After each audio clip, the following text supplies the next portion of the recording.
नमस्कार, live series की 9 bulletin दिन भर बिहार में आपका स्वागत है। मैं हूं आपके साथ प्रीतिजा। खबरों की शुरुआत करेंगे, लेकिन उससे पहले एक नजर डालते हैं आज के सुर्खियों पर। नीतीश कैबिनेट की बैठक में कुल 25 एजेंडों पर लगी मोहर। सीएम ने बढ़ाई नेताओं की सुरक्षा, 4 को मिली वाई श्रेणी की सुरक्षा। बिहार में आईएएस अधिकारियों का तबादला। अधिकारियों के सामने हाथ जोड़ने पर नीतीश पर भड़के तेजस्वी। मंत्री ने मनोरमा देवी और सीएम के हाथ जोड़ने पर दी सफाई। 2025 चुनाव की तैयारी में जुटे चिराग, पार्टी चुनावी मोड में आ गए। तेजस्वी का महागठबंधन में अस्तित्व नहीं बचा है, नित्यानंद राय बोले। रामगढ़ से जनसुराज पार्टी का उम्मीदवार घोषित। नीट पेपर लीक के मुख्य सरगना संजीव मुखिया के घर छापेमारी। बिहार में कल से बदलेगा मौसम, बढ़ेगी ठंड। और अब खबरें विस्तार से। बिहार में नीतीश कैबिनेट की अहम बैठक हुई, जिसमें कुल 25 एजेंडों पर मोहर लगी। पटना के राजेंद्र नगर स्थित मोइनुल हक स्टेडियम को पुनर्निर्माण के लिए भारतीय क्रिकेट नियंत्रण बोर्ड को बिहार सरकार लंबे समय के लिए लीज पर देगी। इसके लिए एमओयू साइन करने की अनुमति आज कैबिनेट में दी गई है। लीज 30 साल का होगा। इसमें होटल की व्यवस्था भी की जाएगी। इसके अलावा कई एजेंडों पर मोहर लगाई गई है। बिहार में 4 नेताओं की सुरक्षा बढ़ाई गई है। बिहार सरकार के गृह विभाग की ओर से इस संबंध में पुलिस महानिदेशक और अपर पुलिस महानिदेशक को पत्र लिखा गया है। बिहार विधानसभा के अध्यक्ष नंद किशोर यादव, नीरज कुमार सिंह, सांसद प्रदीप कुमार सिंह और जदयू एमएलसी संजय कुमार सिंह की सुरक्षा बढ़ाई गई है। इन सभी को वाई+ श्रेणी की सुरक्षा दी गई है। इसके अलावा भारतीय जनता पार्टी के विधायक तारकिशोर प्रसाद, जदयू के प्रदेश अध्यक्ष उमेश कुशवाहा समेत कई अन्य नेताओं की भी सुरक्षा बढ़ाई गई। बिहार में ट्रांसफर पोस्टिंग का दौर जारी है। 6 आईएएस अधिकारियों को इधर उधर किया गया है। आईएएस अफसर प्रत्यय अमृत को विकास आयुक्त बनाया गया है। स्वास्थ्य और आपदा प्रबंधन विभाग में अपर मुख्य सचिव के अतिरिक्त प्रभार में बने रहेंगे। इस संबंध में गृह विभाग से अधिसूचना जारी कर दी गई है। विकास आयुक्त चैतन्य प्रसाद मुख्य जांच आयुक्त बनाए गए हैं। पंचायती राज विभाग के अपर मुख्य सचिव मिहिर सिंह को पथ निर्माण विभाग का अपर मुख्य सचिव बनाया गया है।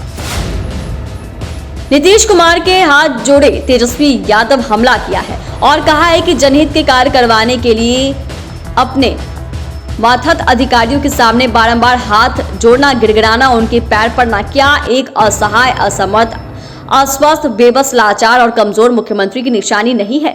मुख्यमंत्री के ऐसे आचरण के कारण बिहार में गवर्नेंस खत्म हो चुकी है। एक मुख्यमंत्री का गिड़गिड़ाने वाला ऐसा आचरण लोकतांत्रिक व्यवस्था के लिए शुभ संकेत नहीं है। क्या नीतीश कुमार मजबूर है?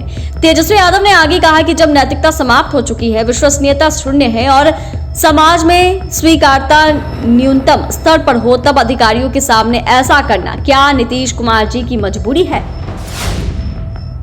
बिहार विधानसभा के उपचुनाव में बेलागंज से जदयू ने पूर्व एमएलसी मनोरमा देवी को टिकट दिया है। मनोरमा देवी के आवास पर हाल ही में एनआईए की छापेमारी हुई, जिसमें 4 करोड़ से अधिक की राशि और 10 हथियार बरामद किया गया था। उनके बावजूद नीतीश कुमार ने मनोरमा देवी पर विश्वास जताया। इस पर विपक्ष की तरफ से सवाल खड़ा किया गया है। मंत्री विजय चौधरी ने मनोरमा देवी को टिकट दिए जाने पर सफाई देते हुए कहा कि मामला अभी जांच में है, अभी उन्हें दोषी नहीं ठहराया गया है। मंत्री विजय चौधरी ने कहा कि कार्यकर्ताओं की डिमांड पर ही टिकट दिया गया है। मनोरमा देवी के तरफ से कोर्ट में अपनी बात रखी जाएगी। अभी कैसे कोई उनको दोषी मान सकता है? वहीं मुख्यमंत्री के बार बार हाथ जोड़ने पर कहा कि हर आदमी हाथ जोड़ता है, अब कोई थप्पड़ चलाना चाहते हैं तो चलाएं। मुख्यमंत्री नीतीश कुमार पर लाखों जनता का विश्वास है और जनता के सामने हाथ जोड़ते हैं। एलजेपी-आर के प्रदेश कार्यकारिणी की पटना में बैठक हुई। प्रदेश कार्यकारिणी की बैठक की अध्यक्षता पार्टी के राष्ट्रीय अध्यक्ष चिराग पासवान ने किया। श्री कृष्ण चेतना परिषद में प्रदेश कार्यकारिणी की बैठक बुलाई गई। बैठक में पार्टी सांसद संभवी चौधरी, राजेश वर्मा, प्रदेश अध्यक्ष राजू तिवारी, प्रदेश कार्यकारिणी के सभी सदस्य और सभी जिला अध्यक्ष शामिल हुए। बैठक में 28 नवंबर को पटना के गांधी मैदान में बैठक को लेकर चर्चा हुई। चिराग ने कहा कि पार्टी के स्थापना दिवस के दिन 28 नवंबर को पटना के गांधी मैदान में बड़ी रैली करने वाले हैं। रैली को सफल बनाने के लिए कार्यकर्ता अभी से तैयारी शुरू कर दिए हैं। चिराग ने कहा कि चुनावी वर्ष शुरू हो गया है और गांधी मैदान से चुनावी शंखनाद की जाएगी। आने वाले साल में पार्टी की क्या रणनीति रहेगी, इन बातों पर आज की बैठक में चर्चा हुई है। केंद्रीय गृह राज्य मंत्री नित्यानंद राय ने झारखंड विधानसभा चुनाव से पहले महागठबंधन में सीटों के बंटवारे को लेकर मची तकरार के बीच प्रतिक्रिया दी है। उन्होंने कहा कि तेजस्वी यादव को रांची में कोई भाव नहीं दे रहा है। नित्यानंद राय ने कहा कि तेजस्वी यादव को रांची में कोई भाव नहीं दे रहा है। महागठबंधन के लोग समझ रहे हैं कि बिहार की जनता ने तो उन्हें पूछा नहीं, अब झारखंड की जनता उन्हें नकार देगी। महागठबंधन में अब उनका कोई अस्तित्व नहीं बचा है। तेजस्वी यादव और आरजेडी ने हमेशा से ही बिहार में जातिवाद और धर्म के नाम पर नफरत फैलाकर राजनीति की है। इन लोगों को जनता समझ चुकी है। बिहार के लोग जानते हैं कि राजद और तेजस्वी ने अपराधियों को संरक्षण दिया है, इसलिए नीतीश कुमार उनसे अलग हुए। राजद ने पूरे बिहार में जो तांडव मचाया है वह जनता जानती है। बिहार के जिन 4 विधानसभा सीटों पर उपचुनाव होना है, उनमें से 3 सीटों पर जनसुराज पार्टी ने पहले ही अपने उम्मीदवारों का ऐलान कर दिया था। आज रामगढ़ सीट के लिए भी कैंडिडेट घोषित हो गया है। कार्यवाहक अध्यक्ष मनोज भारती ने कैमूर में प्रत्याशी की घोषणा करते हुए सुशील सिंह कुशवाहा हमारे आधिकारिक उम्मीदवार होंगे, ऐसा कहा।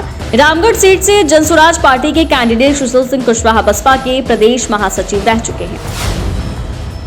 नालंदा के नगर नौसा प्रखंड के शाहपुर पलवापर गांव निवासी संजीव मुखिया के घर ईओयू के अधिकारी ने छापा मारा। परिवार वालों से पूछताछ के बाद संपत्ति का जायजा लेकर कई कागजातों को खंगाला। अधिकारियों को सुरक्षा प्रदान करने के लिए नगर नौसा थाना के अलावे भारी संख्या में पुलिस बल गांव में मौजूद रहे। अधिकारियों को कई महत्वपूर्ण कागजात हाथ लगे हैं। नीट परीक्षा प्रश्न पत्र लीक मामले का खुलासा होने के बाद से ही मास्टरमाइंड संजीव मुखिया फरार चल रहा है। ईओयू डीएसपी ने बताया कि हम लोग संजीव मुखिया के घर आए हुए थे, विधिवत तलाशी ली गई है, कुछ दस्तावेज जब्त किए गए हैं, इसकी जांच की जाएगी। हमारी 9 सदस्यीय टीम संजीव मुखिया के घर पहुंची थी।